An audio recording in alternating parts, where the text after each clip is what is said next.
नमस्कार. इन सोलापूरच्या बातमीपत्रात आपलं स्वागत. सुरुवातीला एक नजर टाकूया ठळक बातम्यांवर. या हेडलाईन्सचे प्रायोजक आहेत सोलापुरातील नावाजलेले 7 हिल्स मेन्सवेअर अँड कलेक्शन.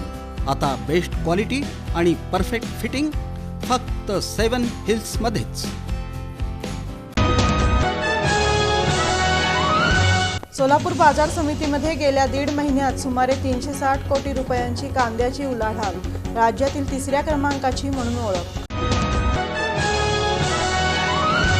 खोटा दस्त तयार करून मजरेवाडी येथील प्लॉट स्वतःच्या नावे करून बिल्डरसह शासनाची फसवणूक. 4 गुन्हा दाखल. सोलापुरात एम्स रुग्णालय उभं करा. राज्य सरकार त्यासाठी मदत करेल. खासदार प्रणिती शिंदे यांनी केंद्रीय आरोग्य मंत्र्यांना दिलं पत्र. पूर्व विभाग श्री दत्त मंदिर इथं दत्त जयंतीचं औचित्य. सालाबादप्रमाणे यंदाही श्री गुरुचरित्र पारायण सप्ताहाचं आयोजन. आणि सोलापूर जिल्ह्यातील सर्व साखर कारखान्यांनी ऊस दर तातडीनं जाहीर करावा. शेतकरी राघवेंद्र बिराजदार यांची मागणी.